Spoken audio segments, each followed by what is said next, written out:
Welcome back to Reviews with Elaine, because I have opinions. And today's opinions will be about Tongues of Serpents by Naomi Novik. This was a weird little book.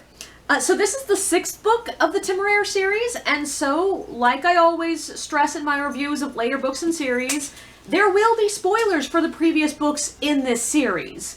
Also, there's going to be some light spoilers for this book as well, because its structure is going to make it just very hard to talk about without at least some spoilers. But the story. In the end of the last book, Lawrence and Temeraire had been sentenced to be transported to Australia. This book picks up with them in the New South Wales colony in a very difficult position. There was a rebellion about 6 months prior, and when they arrived, the entire colony was waiting on news as to whether the English government was going to replace the governor, was going to send troops to try to put the previous governor back in his seat, or if they were going to be allowing the colony a little bit more self-rule. And no news has come. Lawrence has no desire to be involved in this, partially because it's really not clear who is in the right. The governor, Bligh, has a reputation for cruelty, and Lawrence just does not like him, and we get the vibes that he really, sees the people of the colony as less than human. But Lawrence is also not fond of the rebel leaders, and doesn't see a huge increase in the quality of governance under them. But also, he knows that siding with the rebels will just increase the perception in England that he is a traitor. While siding with the Crown's governor will make him look like he's trying to wheedle his way into a pardon. Caught between a rock and a hard place, Lawrence jumps at the opportunity to go on an expedition to find a path through the Blue Mountains into the interior of Australia. But things go wrong pretty quickly, and before he knows it, Lawrence, Temeraire, and the crew are on a chase across the continent. A chase that could end in war with a major world power. Okay, so I mentioned that this book is weird, and the first weird thing about it is its rhythm. The first half is an almost surreal desert journey narrative, with little actually happening beyond dreamlike descriptions of the land and its effect on the characters. And that's cool, even though it's really not my kind of book. But it's well done. There are lots of almost trippy descriptions of the landscape and fauna. There's a lot of real feeling of the almost alien way Australia would have hit men who spent most of their lives in England and have never seen any place even vaguely like this. But a huge amount of it takes place in our POV characters' minds. There's a lot of thoughts, introspections, questioning, previous motivations. There's just not really many scenes of conversation or small interactions. It's a lot of sweeping descriptions. And then suddenly, about 3/4 of the way through the book, we're back in a war narrative. We meet new characters, see a new setting, are dealing with politics, and are getting fight scenes. There is still introspection, but it is introspection being driven by interaction. There's a fancy party, there's a battle, and everything moves so much more quickly. Honestly, things almost move a bit too quickly, especially considering it feels like a completely different environment and culture from the world of the first part of this book. The switch between the two is jarring. But the thing is, I'm not a huge fan of the super introspective exploration kind of story, and I am significantly more fond of the quick-acting war narrative that is the climax of this book. But because it comes as an almost epilogue to a much more dominant Australian scenery kind of story, it felt like the climax to a different book. And unrelated to anything else, damn, did this war narrative include one of the most horrific scenes I have ever read in a non-horror novel. This series has never shied away from horrific deaths, but there's one in this book that is just, it's a lot. But the thing is, as much as I said that not much happens in the first half of the book, there was a lot going on. The pursuit of the eggs, the hatching of Caesar and Kalinge, the bunyips. There's something really interesting happening with the non-sentient dragon-like creatures in this book. I get the vibe that they are meant to be in the same evolutionary tree as the dragons, the way chimpanzees and bonobos are our cousins. And especially in a world where we already have a sentient non-human species, these semi-sentient creatures are just interesting, but we don't really play much with them. They're just sort of here in this book. And there's also like some deep questions brought on by Kalinki, which I'm really not sure if I'm pronouncing that one correctly. But spoilers on this one. He is a dragon who is born not able to do many things that dragons are supposed to be able to do. Basically, he's born with disabilities. Which brings up questions of the necessity of a sentient being being able to be useful, to be worthy of life. But once again, we don't really go anywhere with those questions. They're just sort of there, and then we move on. And it just becomes a bit of an ugly duckling story by the end. And like the Caesar narrative felt like it was going towards a story of comeuppance for Rankin's previous cruelty, but it really doesn't go anywhere either. Somehow all of the numerous events in the first half of this book just feel like background to the true narrative, the cinematic flight across the Australian outback. But like, beyond the scenery and vibes, it felt like the biggest thing happening in this book was the shittiness of the English. Every representative we see of the English government, they're just shitbags. We start with Captain Bligh, a character that is snatched from real history, and who is historically a byword for cruelty and abusive command. And every officer we meet after that, beyond Granby and Riley, who are previously established secondary characters, but everyone else is cruel, unempathetic, war-hawkish assholes.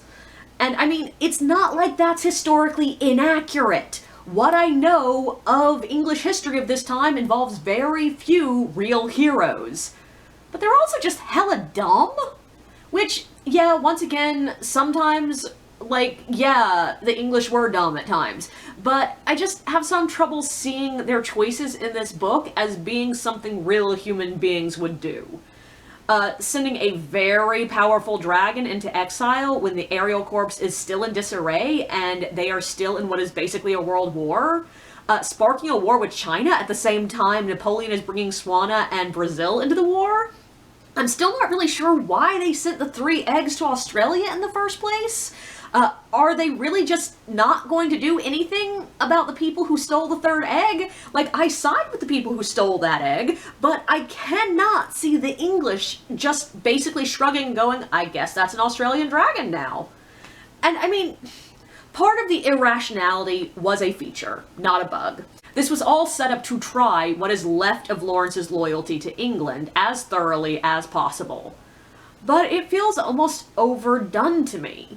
The English government don't seem to make one good decision in this entire book.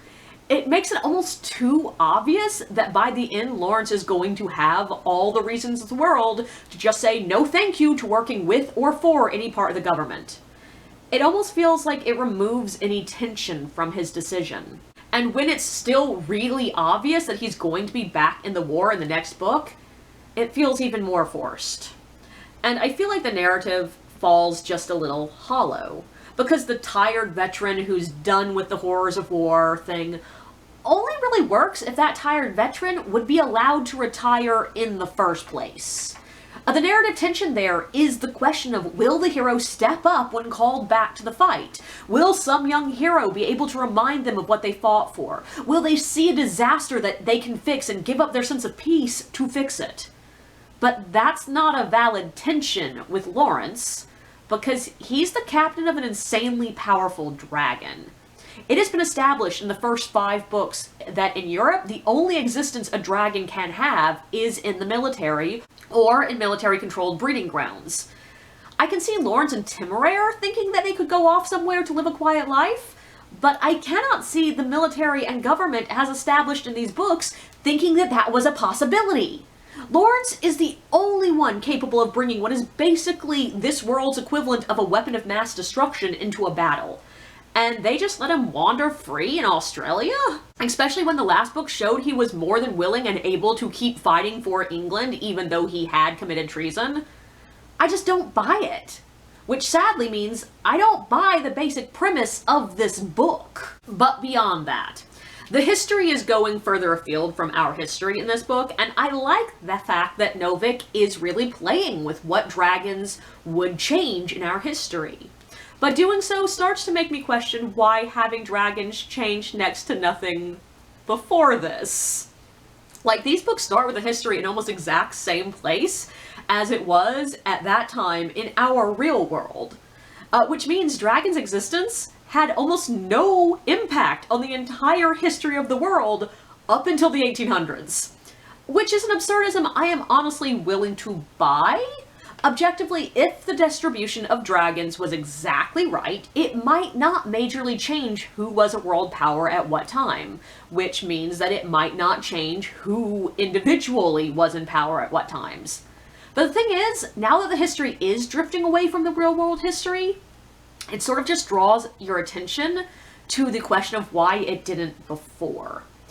Though it does help, at least personally, it helps that we meet a couple of Americans in this book who provide just enough information that we can figure out things are a different version of America than our real-world history would be at this time, showing that the existence of dragons does affect change outside of the events of the books. But I'm not sure that that helps, or honestly further draws attention to the question of why wouldn't there be bigger differences in this world than our one. I honestly don't know about this. It wasn't something I ever questioned in this series until this book, and I'm not entirely sure why I started questioning it so heavily in this one. But I did. It was a thought that kept coming up in my mind over and over again. And I still mostly enjoyed this book, but I'll be honest, I didn't love it. It didn't hold my attention as thoroughly as the previous ones in this series did. I didn't think it as well managed or as well shaped. I found it less well balanced between the historical vibes and modern sensibilities. I actually found it less easy to read. Like, the writing wasn't as smooth. I kept having to go back and reread sentences over and over again because I wasn't sure what they were getting at, and that has never happened to me with any of this series beforehand. Objectively, this just wasn't my favorite in the series. But this has just been, so far, my least favorite in a series that I have been loving. So it's the least favorite of a good series so far. And there's still a lot of things I find interesting in this book. I still love the curious ways the dragons are painted as both intensely intelligent, but also somehow childish and sometimes quite simple, which is further stressed in this particular book because all the dragons we meet are younger than Temeraire, who is himself only a few years old. The dragon's odd balance of, like, extreme power and such a thorough subjugation to human control is fascinating. And I'm liking where the divergence from history is going. There's something just really fun about seeing peoples who, in the real world history, had a shit time of it, get a chance to fight back by way of dragon power. I appreciate the fact that Domain and Sifo, who have sort of just been around since the trip to Africa, finally get a chance to have a little bit more character and development in this book. I've enjoyed how much growth Lawrence has had in his understanding of his home country, but to say that this was a depressing part of that emotional journey would be an understatement. He is at a really low point in this book, having lost all faith in the institutions he has spent most of his life fighting for, and not having found anything else to have faith in. It's not a super depressing book, but it makes for a sort of melancholy vibe across the entire thing. But mostly, reading this book, I just felt there was something missing. And I think, weirdly, part of that was a conversation about privilege. Now, personally, I don't think a book ever has to tackle any topic, especially difficult modern conversations that an author doesn't want to tackle. Sometimes an author just doesn't feel equipped to tackle a conversation. Sometimes they don't want their story that they want to tell to be overwritten by a more controversial or difficult theme.